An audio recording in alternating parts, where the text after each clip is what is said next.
friends, and thank you for being here with me. I hope you guys had a great weekend. Happy Mother's Day to anyone celebrating out there. I had a really great Mother's Day. Everything was kind of low-key around the house until I opened my gift card to Ulta from Bub. Now, I rarely go to Ulta in store. It seems like anytime I'm out shopping, if it's on the weekend, it's early in the morning. It's like before the store opens at 11 o'clock. Like, they're just not on my schedule, so I don't end up bouncing into Ulta very frequently. But he gave me a $100 gift card to Ulta, so I went out and I spent that thing, y'all. I spent pretty much exactly that. I wasn't really like watching the price of every single thing. Like, it would have been okay if I went over kind of, but it just ended up equaling out. So I thought that was kind of interesting. But today I thought it would be so much fun to show you what I got. Also, I'm wearing this cute strawberry shirt. This is from Old Navy. I got one tiny drop of foundation on it, so boo for that. So first off, I found the Tree Hut stuff because, you know, I'm obsessed with the scrubs and everything. And I talked about in a recent video a couple of the scrubs that I'm loving, the watermelon and the pineapple.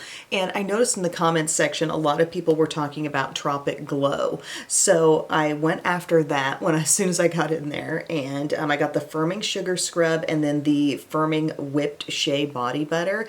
And I did use these last night when I took a shower, and they smell really good.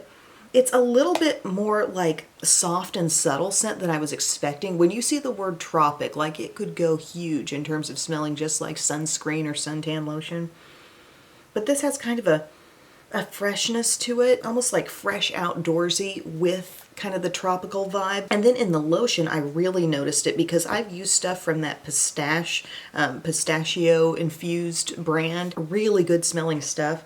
And I could really smell the pistachio in this, actually. It stood out to me quite a bit. And it says it's made with shea butter, kupaku butter, sorry if I'm mispronouncing that, pistachio, and guarana extracts. So it definitely does have that kind of a thing going on, just a little bit nutty, but still also sweet and tropical, and I see why there's kind of a craze around this scent. I don't think they carried this one at Target last time I was there, but definitely it seemed like almost everything in the Tree Hut line was in stock in Ulta. I also decided to try the Tree Hut Brown Sugar Lips.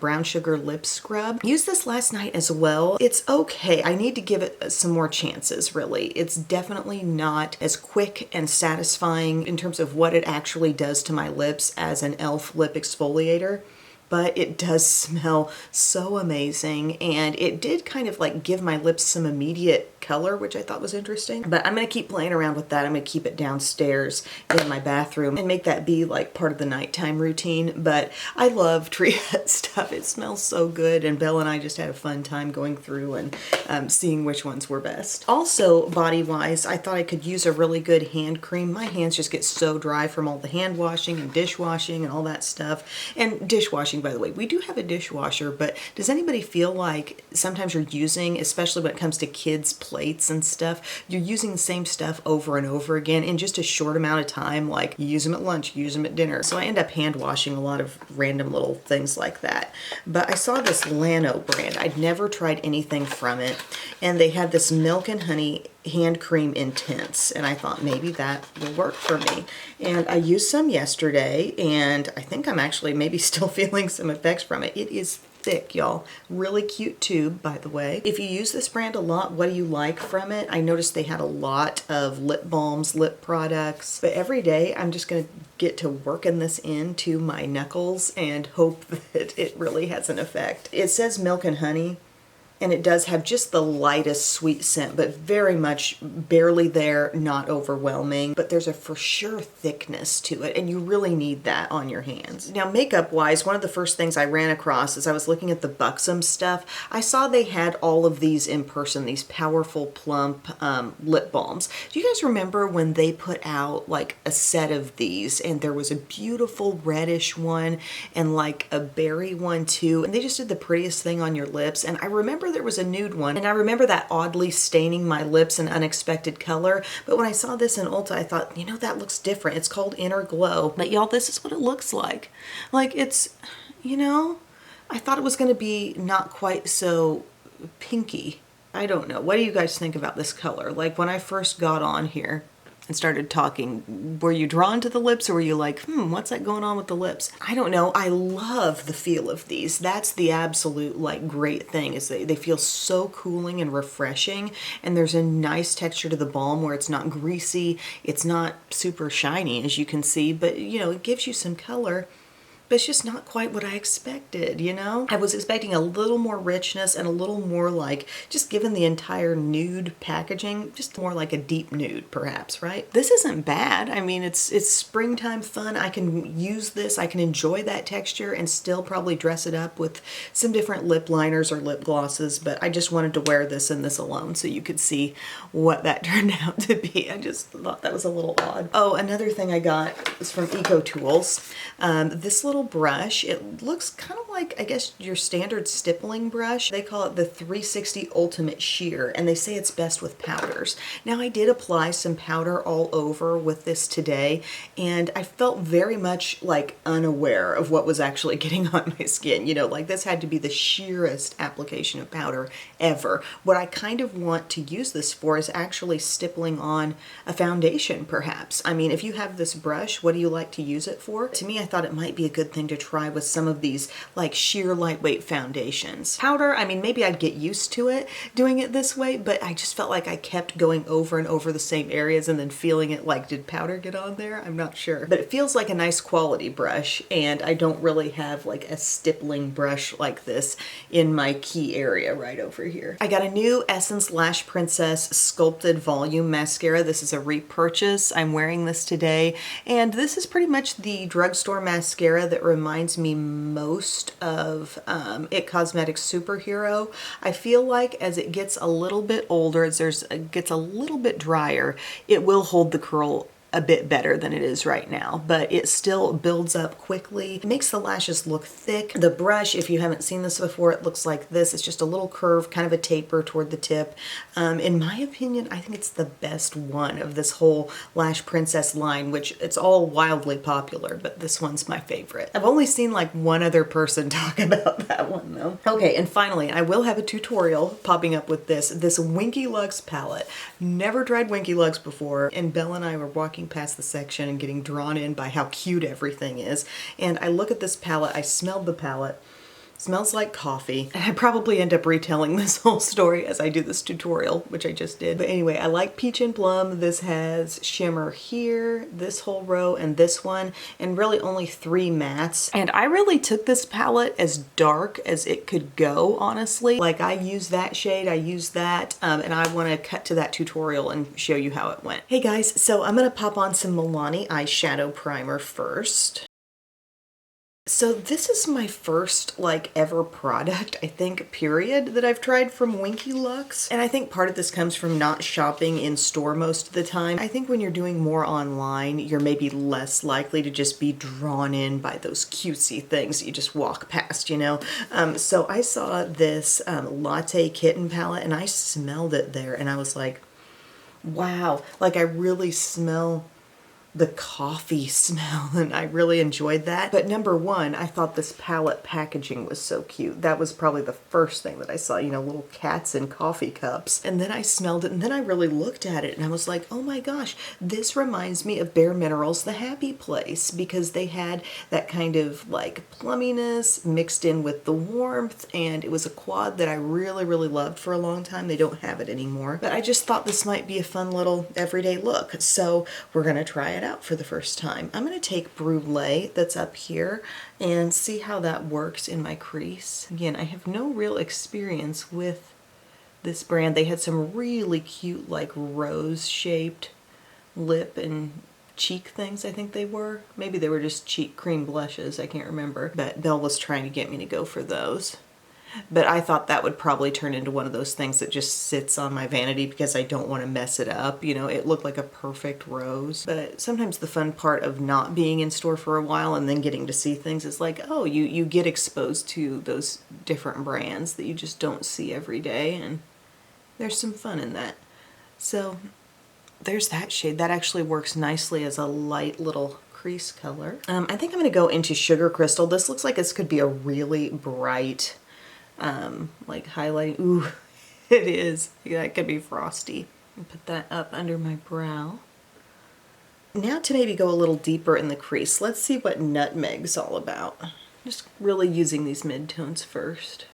These shades aren't kicking up any powderiness in the palette, and they're also not really overwhelming me on the eyes in terms of their pigment level, but plenty pigmented on a swatch. You know, there's both of the shades we've used so far.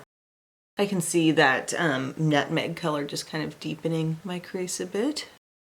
Next, I want to take some of this cinnamon color right down here. This is another matte. Ooh, looks like it's going to be pigmented. And I'm going to use that to get some real nice warmth going right here in the crease. Ooh, that's pretty. It's playing nicely with the other shades I already have on there. Beautiful.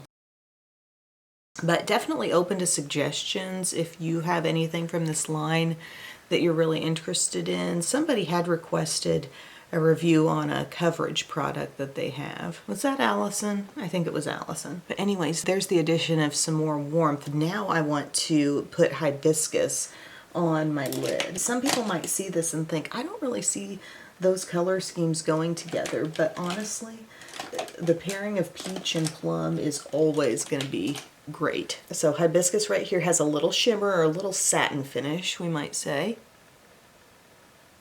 And we are just patting this on the outer lid. It really is catching the light a little bit. To be honest with you, I wouldn't have minded if this shade was a little darker.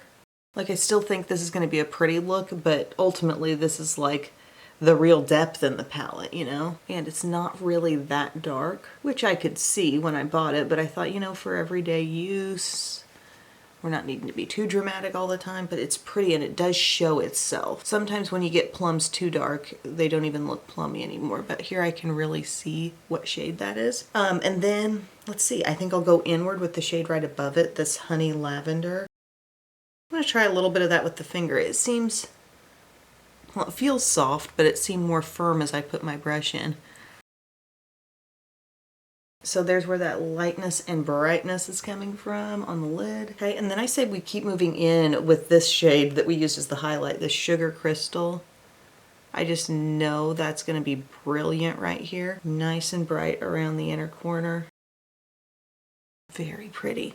Something I might also try is taking a smaller brush with hibiscus. So this is my Profusion Small Pointed. And seeing what that looks like just to pull that color more into the orangey shade. That's pretty. This is a soft palette, y'all. I don't really get how it plays into cats and lattes, but I'll take that coffee scent. The one in store, the tester, seemed even more scented. Maybe it's just because the shadows had really been worked into, you know, like kind of loosened up a bit more. But there we go with that. Now I find myself wanting a bit more warmth again, right on the outside. We can work that up further. I think this palette for me is kind of a like, not a love. Just seeing as it's not quite doing everything I want it to do, but it's still colors that are really pleasing to me. I just wouldn't have minded if it had a bit more range, if the plum could be a little bit deeper. Sometimes it's just hard to tell when you see a shimmer like this among the deep shades. Sometimes it can turn out to be a little darker than it looks. Sometimes, like today, it's really catching the light and looking softer. Got just a smidge of fallout there. But I like the look. It's certainly adorable, and I don't have complaints about the quality of the shades. It's just more of a shade preference, shade selection kind of thing. It's one of those palettes that's really on the right track for me, but maybe not everything I want it to be, okay? All right, so you can see how that finished look comes together with that palette. I was glad to have tried something from that line, and it's pretty, and I'm not saying I won't use it again, but if it were me creating the palette, I might have like put one shade in there that could go a little darker, at least. I will let you know what else is on my skin today. I'm wearing my Fenty Eavesdrop Blurring Skin Tint. I've had this on hand for a while. I use it occasionally, and I'm pretty much always pleasantly surprised with how it covers. It's really thin, it's really lightweight. I wear the shade 9 in that. Underneath it, I'm wearing my Lumi Glotion in the Deep Glow. My blush today is from the Cotton Candy Champagne palette, and it is the Sip Sip Hooray color, that pink right there. And you saw what's on the eyes and the lips. Did I cover? Oh, I got a little free gift here from Winky Lux, the Orange You Bright Vitamin C Exfoliator. Look at the cute little box. Yeah, I just got it home and they didn't even say like, hey, we're putting in a free gift. I just was surprised by it. Okay, yeah, this is a face product. It says using circular motions, apply a thin layer to moisten face, avoid the eye area, leave on for 2 minutes and then rinse. Ooh, it smells really great. So that's a cute little glass jar. Nice free sample. So yeah, that was my little Mother's Day $100 Ulta bonanza. I hope you guys enjoyed. Again, I do a decent amount of Ulta shopping online, keeping an eye on the new products that are out and things I think you guys would be interested in seeing a review on and all that. But it was definitely fun to get out, walk around. We also ended up in Claire's. We also ended up in Old Navy, and it was just a fun day. So thank you guys again for your time. Let me know if you have any questions in the comments section, requests as well. Always love those, and I will see you again soon. I love you. Bye.